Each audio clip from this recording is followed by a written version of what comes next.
Assalamualaikum warahmatullahi wabarakatuh. Innal hamdalillah nahmaduhu wa nasta'inuhu wa nastaghfiruh wa na'udzu billahi min shururi anfusina wa min sayyiati a'malina. May yahdihillahu fala mudilla lahu wa may yudlil fala hadiya lahu. Ashhadu an la ilaha illallah wahdahu la syarika lahu wa ashhadu anna Muhammadan 'abduhu wa rasuluh. Ya ayyuhalladzina amanu taqullaha haqqa tuqatih wa la tamutunna illa wa antum muslimun.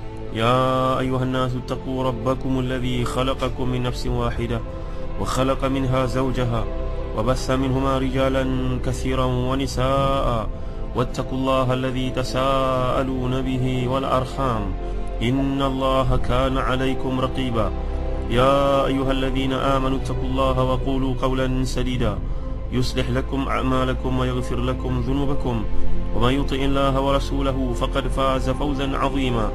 Amma ba'd. Saudara penerbit Ustaz Mahdi Syahruddin dan juga Ustaz Syafiq, para pendengar muslim-muslimat, ikhwati fillah yang dirahmati Allah sekalian, kita menyambung kembali kuliah tafsir kita dalam surah As-Saffat. Dan saudara yang dimuliakan Allah sekalian, pada kuliah yang lalu kita telah lihat bagaimanakah penghinaan yang ditujukan kepada Nabi Muhammad sallallahu alaihi wasallam dan sedikit perkara yang pernah kita kemukakan tentang perjuangan para sahabat dalam usaha mereka membantu menyokong dakwah Nabi sallallahu alaihi wasallam.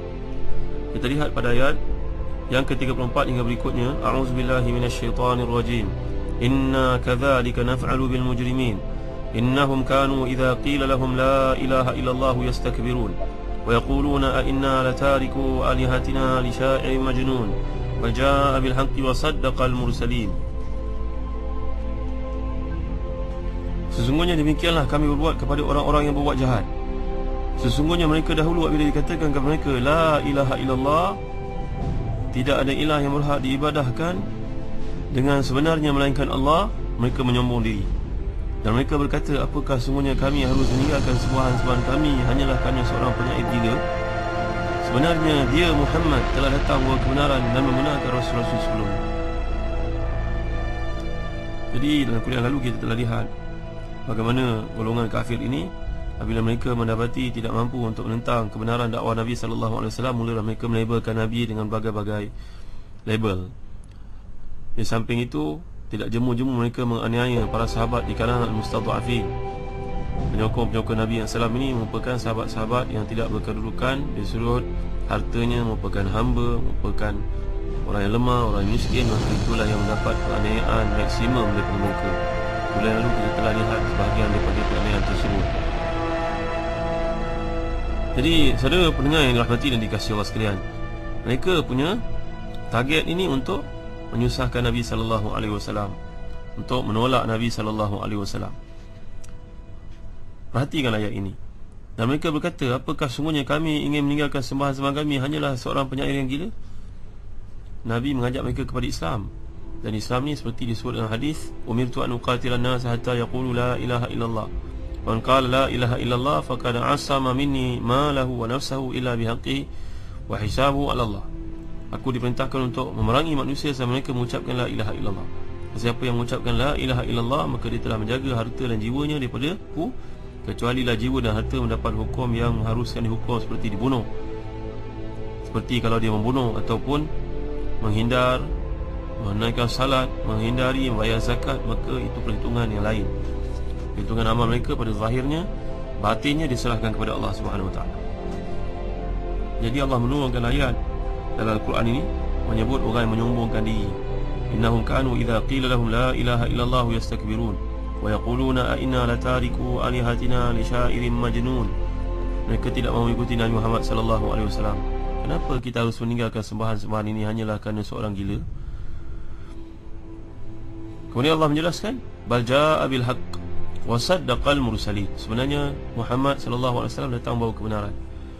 Dia membenarkan rasul-rasul sebelumnya, iaitu baginda ni membenarkan, baginda membawa sifat-sifat yang mulia, manhaj dakwah yang lurus, yang menyampaikan mereka kepada Allah Subhanahu wa taala kalau mereka ikut. Dalam surah Fussilat tuan-tuan, Allah menggambarkan ma yuqalu laka illa ma qad qila lirusul min qablik. Apa yang dikatakan kepadamu wahai Muhammad sama saja seperti yang pernah dikatakan kepada rasul-rasul sebelummu. Penganiayaan, kata-kata ejekan, cemohan, kejian, semuanya telah berlaku kepada para nabi sebelum Nabi Muhammad sallallahu alaihi wasallam. Kemudian masuk ayat berikutnya, A'udzu billahi minasy syaithanir rajim.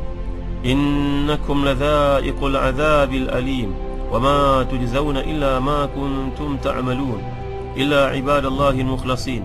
Ulaika lahum rizqun ma'lum fawakihu wa hum mukramun fi jannatin na'im ala sururin mutaqabilin yutafu 'alaihim bika'sin min ma'in bayda'a ladzatin lisyaribin la fiha ghawlun wa la hum 'anha yunzafun wa 'indahum qasiratut tarfi'in ka'annahum baydun maknun.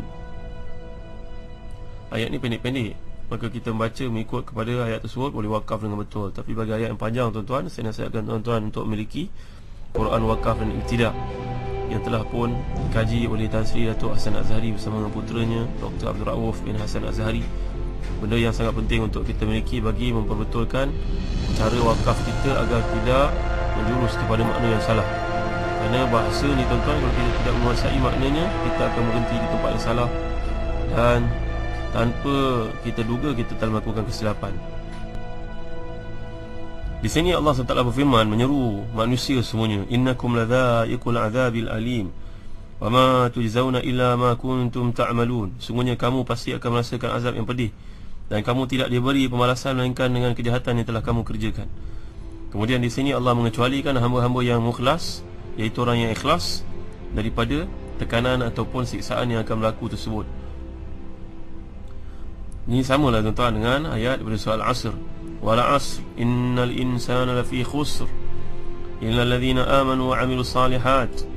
Demi masa manusia dalam kerugian, melainkan, sentiasa ada melainkan tuan-tuan. Itu juga kita pernah baca dalam surah Tin yang lalu, Tin, laqad khalaqnal insana fi ahsani taqwim thumma radadnahu asfala safilin illa alladhina amanu wa 'amilus salihat. Sentiasa ada istithna, kecualilah orang yang selamat, mereka yang beriman dan beramal saleh. Dalam ayat lalu juga kita bincang, wa minkum illa wariduha kana ala rabbika hatman maqdiya thumma nunajjil ladzina taqaw wa nadharu zalimin fiha jithiya. Orang yang akan melintasi titian sirat ini merupakan satu kemestian, cuma kami akan menyelamatkan orang yang bertakwa dan membiarkan orang zalim dalam neraka. Ini kita lihat dalam surah Maryam boleh tuan-tuan. Jadi di sini Allah SWT mengingat kita, illa ibadallahil mukhlasin, melainkan hamba-hamba yang dibersihkan dari dosa. Mereka ni tidak merasakan azab yang pedih dan tidak ditanya pada waktu hisab. Jadi keburukan mereka ni tuan-tuan ditutup. Sekiranya mereka mempunyai keburukan sekalipun, Allah akan lindungi. Bahkan kebaikan mereka dibalas 10 kali lebih banyak, 700 kali ganda, sehingga dilipat gandakan begitu banyak sebagaimana yang Allah SWT kehendaki. Allah jelaskan, ulaika lahum rizqun ma'lum, mereka itu mendapat rezeki yang tertentu. Kata Qatada dan As-Suddi yang dimaksudkan dengan rizqun ma'lum ni adalah syurga. Rizqun ma'lum ini iaitu syurga yang Allah SWT peruntukkan untuk orang-orang yang beriman. Kemudian Allah menjelaskan lagi antara bentuk nikmat yang diberikan itu, ulaika lahum rizqun ma'lum fawakih. Allah sebut buah-buahan, fawakih yang beraneka ragam, buah-buahan yang macam-macam. Wahum mukramun, dan mereka ini dimuliakan oleh Allah SWT. Bukan setakat apa makanan tersebut tuan-tuan, malahan mereka ni dimuliakan. Macam kita datang ke satu tempat untuk menjamu selera lah. Bukan kita pergi ambil, kita duduk saja datang, pelayannya bertanya nak minum apa, nak makan apa, dihidangkan dalam bentuk yang paling mulia, dalam bentuk yang paling menyeronokkan, paling menggembirakan. Buah-buahan tu pula bila dihantar dalam piring yang tertentu, ada hiasannya lagi. Ini maksud mukramun. Kenapa Allah sebut fawakih di sini tuan-tuan? Kerana buah-buahan ini lazimnya adalah menampakkan kepada kehebatan. Kalau orang miskin makan setakat nasi saja, kemudian tidak ada buah-buahan. Tapi kalau orang yang mulia ini, orang yang kaya, orang yang menduduki tempat yang tinggi, ada makanan pelbagai diperuntukkan untuknya, nasinya, rotinya, kemudian ada kemudian makanan hidangan yang lain yang menyertai, dan kemudian akhir sekali akan dihantar buah-buahan sebagai contoh dalam hidangan yang komplit. Maka demikianlah buah-buahan ini menandakan kesempurnaan, kepada hidangan yang dihantar itu, kata para ulama tafsir. Wa hum mukramun, mereka dimuliakan. Fi jannatin na'im ala sururi mutaqabilin, mereka duduk dengan penuh nikmat di atas tahta-tahta kebesaran, duduk secara berhadapan satu sama lain. Kita kalau kat dunia ni tuan-tuan, nak jumpa dengan seseorang buat appointment, kemudian appointment pula dia gagal untuk tetapkan waktu, minta tanya pada sekretari pula, minta tanya pada PA pula bila waktu kosong. Jumpa pula terhad, saya hanya kosong di antara pukul 4.30 hingga 5 sahaja. Kalau datang lebih awal, duduklah buat benda lain ataupun buatlah perkara-perkara yang sia-sia. Lepas pukul 5, pukul 4.30 sampai 5 orang yang berkenaan akan meninggalkan kita. Tapi di syurga tidak, tuan-tuan. Tuan-tuan buat appointment nak jumpa dengan Nabi Musa, jumpalah berhari-hari, berbulan-bulan, waktu sembahyang pun dah tak ada di syurga. Tuan-tuan nak dengar cerita daripada Ashabul Kahfi, bagaimana pengalaman mereka dimasukkan ke dalam gua itu, berada dalam gua selama 309 tahun, tuan-tuan boleh jumpa dengan mereka. Tuan-tuan nak jumpa dengan Nabi Adam, nak dengar cerita lanjut bagaimana berada dalam syurga untuk kali yang pertama, duduklah tuan-tuan, berhari-hari, berbulan-bulan, tak payah nak buat appointment. Kerana manusia pada waktu itu tidak lagi disibukkan dengan urusan dunia, komitmen yang bagai yang kita lalui pada hari ini. Hebat tak tuan-tuan? Tuan-tuan dengar cerita tentang datuk tuan-tuan yang dahulu membuka kampung, dan dia juga membangunkan sebuah sekolah yang kekal sampai ke hari ini. Rasa seronok nak jumpa dengan dia, bagaimana semangatnya. Jumpalah dengan dia, tak ada siapa menghalang. Duduklah semana tuan-tuan nak duduk, menghadap ke, terlentang ke, terbaring ke, apa sahaja benda, hidangan, makanan akan diberikan kepada kita, dan dah makan tidak boleh keluar. Masya Allah, tuan-tuan yang dimuliakan Allah sekalian, bayangkan nikmat dalam syurga. Membayangkan nikmat dalam syurga ni merupakan satu perkara penting yang dibawa dalam Quran Karim supaya kita sedar, datang kita ke dunia ni hanya sebagai tetamu yang diundang untuk menjalankan satu tanggungjawab. Habis saja tanggungjawab tersebut, pulanglah ke tempat asal kita, itu syurga. Pernah ditanya kepada seorang alim, mengapa kamu dapat kelazatan beribadah kepada Allah Subhanahu Wa Taala? Jawapannya, kerana kami sibuk mengejar akhirat, meninggalkan dunia. Mengapa kamu sibuk, kamu tidak dapat kemanisan ibadah? Kerana kamu sibuk mengimarahkan dunia kamu, menghancurkan, kharabtum akhiratakum, kamu sibuk merosakkan akhirat kamu. Dengan sebab itu kamu tak ada tempat nak kembali, maka kamu duduklah berpoya-poya membuang masa dengan perkara-perkara yang tak penting di dunia ini. Kamu lupa kepada destinasi asal yang harus kamu kena tuju kemudian kelak. Kalau kita perhatikan soal waqi'ah pula, gambaran dikemukakan oleh Allah SWT di sini, yutafu alaihim bika'sin ma'in bayda ladzatil lisharibin la fiha ghawlun wa lahum 'anha yunzifun.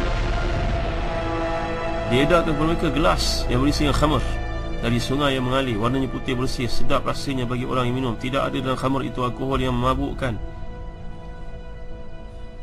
Lagi kalau kita perhatikan soal waqi'ah, Allah gambarkan, yatufu alaihim wildanun mukhalladun biakwabin wa abariqa wa ka'sin min ma'in la yusadda'una anha wa la yunzifun.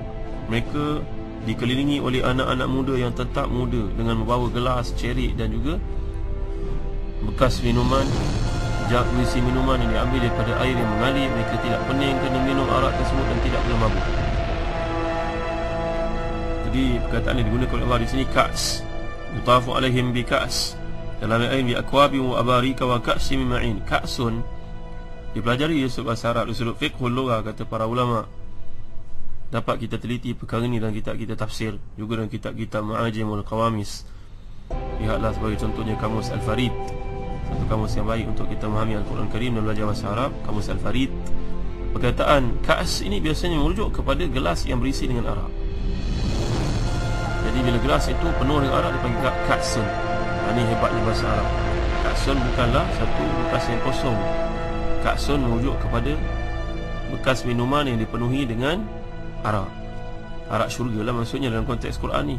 Dan dia tidak meningkan, dia tidak menyebabkan seorang itu muntah, dia tak menyebabkan seorang itu terkencing, dan dia tidak menyebabkan seorang itu pening. Berbeza daripada arak dunia yang mendatangkan 4 musibah ini. InsyaAllah tuan, kita akan lanjutkan lagi dalam kuliah akan datang. Allahu a'lam. Wassallallahu ala sayyidina Muhammad wa ala alihi wa sahbihi wa baraka wasallam. Walhamdulillahi rabbil alamin. Wa barakallahu fikum. Wassalamualaikum warahmatullahi wabarakatuh.